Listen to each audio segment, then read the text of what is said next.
Chapter 15, Southern Sudan, 2009. Even though the water spraying out of the borehole was brown and muddy, some of the little boys wanted a drink right away, but their mothers held them back. The men kept on working with the drill. Their leader talked to Nya's uncle and father and some of the other village men. Later, Deb explained things to her. "Don't worry," he said. "The water is muddy because it is still mixed with the old water that they were using from the pond. They have to drill farther down to make sure of getting deep enough into the good clean water underground. And then they have to put in the pipes and make a foundation with the gravel and then install the pump and pour cement around it. And the cement has to dry." It would be several more days before they could drink the water, Deb said. Nya sighed and picked up the big plastic can. Yet another walk to the pond. Nairobi, Kenya, to Rochester, New York, 1996. So, boys and girls, two things that I would like to bring attention to over here are that if you can see, we're actually just about to have a pretty big shift in our setting, right? We are coming over to New York. We're actually coming over to Rochester, New York, which is not New York City, but it's still a very far distance away from where Salva was when he last left Kenya. And the second thing that I would like to bring your attention to over here is that I know we talked a lot earlier in the year about writing with dialogue, and I think that this is an excellent way to kind of remember all those things that we've done in the past. Remember that when you're starting dialogue or whenever you start a new piece of dialogue, you go to a new paragraph or a new line. So we can see that they're doing that here. This is actually a very long piece of dialogue, and it continues all the way through the paragraph.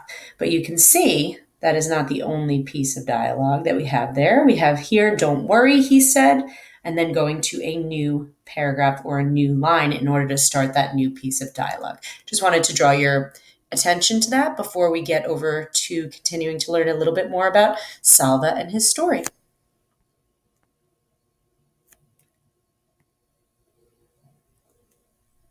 The Lost Boys. That was what they were being called in America. The boys who had lost their homes and families because of the war and had wandered lost for weeks or months at a time before reaching the refugee camps. The aid worker explained this to Salva and the 8 other boys he would be traveling with. The woman spoke mostly English. Sometimes she said a word or two in Arabic, but she did not speak that language well. She tried her best to speak slowly, but she had many things to tell them, and Salva worried that he might misunderstand something important. They rode in a truck from the Ifo refugee camp to a processing center in Nairobi, the capital city of Kenya. Endless forms had to be filled out. Their photos were taken. There was a medical examination. It was all a blur to Salva, for he was too excited to sleep, which made him too tired to grasp everything that was happening. But there was one clear moment when he was given new clothes. In the camp, he had worn an old pair of shorts and an even older t-shirt. He had taken as good care of them as he could, but there were holes in the shirt, and the waistband of the shorts was stretched out and threadbare. The camp workers handed out clothing whenever donations came in, but there were never enough clothes for those who needed them. Now Salva's arms were piled high with new clothes. Underwear, socks, sneakers, a pair of long pants, a t-shirt, and a long-sleeved shirt to wear on top of it. And he was to wear all these clothes at the same time. "It's winter in America," the aid worker said. "Winter?" Salva repeated. "Yes, very cold. You will be given more clothes in New York." "More clothes?" Salva shook his head. How can I possibly wear any more clothes? Okay, and just one more area that I'd like to draw your attention to here. Remember that when we see the text that looks like this, italicized, that's actually not Salva or any of the characters speaking. That is their internal dialogue or their thoughts. So, where we use quotation marks to show spoken dialogue, we use the italics to show a character thinking inside of their head. So this is one change that Sava is going to be faced with. The fact that he now has moved to an area that has a completely different climate than what he's used to. Imagine that, moving from somewhere where you've never even heard of winter before and nonetheless had to be prepared to dress properly for it. Salva could hardly believe his eyes when he boarded the plane in Nairobi. Every person had a seat, and they all had luggage too. With all those people, hundreds of heavy padded chairs, and all those bags, how would the plane ever get off the ground? Somehow it did. Not like a bird lifting off lightly with a quick flapping of wings, but with shrieks and roars from the engines as the plane lumbered down the long runway, as if it had to try as hard as it could to get into the air. Once the plane was safely aloft, Salva stared at the scene outside the small window. The world was so big, yet everything in it was so small. Huge forests and deserts became mere patches of green and brown. Cars crawled along the roads like ants in a line, and there were people down there, thousands of them, but he could not see a single one. "Would you like a drink?" Salva looked up at the woman in her neat uniform and shook his head to show that he did not understand. She smiled. "Coca-Cola? Orange juice?" Coca-Cola. Long ago, Salva's father had once brought a few bottles of Coca-Cola back from his trip to the market. Salva's first taste had been startling. All those bubbles jumping around in his mouth. What a rare treat it had been. "Coca-Cola, thank you," Salva said. And with each sip, he remembered his family passing the bottles from hand to hand, laughing at the tickly bubbles, sharing and laughing together. The journey to Salva's new home required not one, not two, but 3 planes. The first plane flew from Nairobi to Frankfurt, in a country called Germany. It landed with an alarming thump, then braked so hard that Salva was thrown forward in his seat. The strap across his stomach caught him hard. He took a second plane from Frankfurt to New York City. It too landed abruptly, but this time Salva was ready, and he held tightly to the armrests.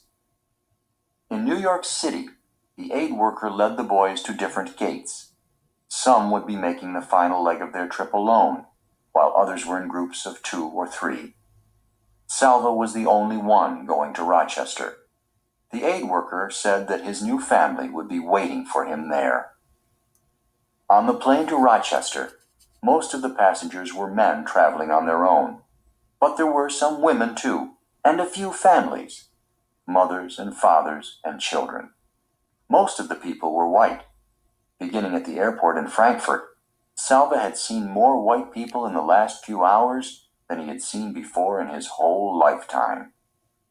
He tried not to stare, but he couldn't help studying the families closely. Thoughts kept looping through his mind. What if my new family isn't there? What if they have changed their minds? What if they meet me and don't like me? Salva took a deep breath. "A step at a time," he reminded himself.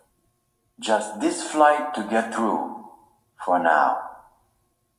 The plane landed at last, its wheels screeching, while Salva gripped the armrests and braced himself for what was to come. There they were, smiling and waving in the airport lobby. His new family. Chris, the father, Louise, the mother, and 4 children. Salva would have siblings, just as he had before. He felt his shoulders relax a little on seeing their eager smiles. Salva said, "Hello," and "Thank you," many times, for in his fatigue and confusion, these were the only words he felt sure about. He could not understand what anyone was saying, especially Louise, who spoke so quickly that at first he was not sure she was even speaking English.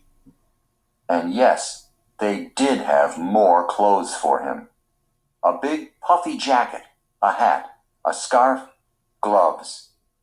He put on the jacket and zipped it up. The sleeves were so bulky that he felt as if he couldn't move his arms properly. He wondered if he looked very foolish now, with his body and arms so fat and his legs so thin. But none of the family laughed at him, and he soon noticed that they were all wearing the same kind of jacket. The glass doors of the airport terminals slid open.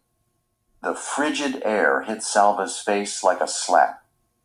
Never had he felt such cold before. In the part of Africa where he had lived all his life, the temperature rarely dropped below 70 degrees. When he inhaled, he thought his lungs would surely freeze solid and stop working. But all around him, people were still walking and talking and moving about.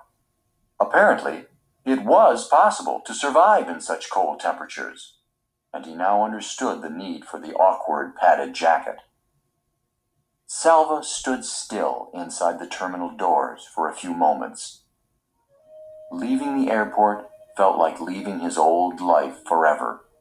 Sudan, his village, his family. Tears came to his eyes, perhaps from the cold air blowing in through the open doors. His new family was already outside. They turned and looked back at him. Salva blinked away the tears and took his first step into a new life in America.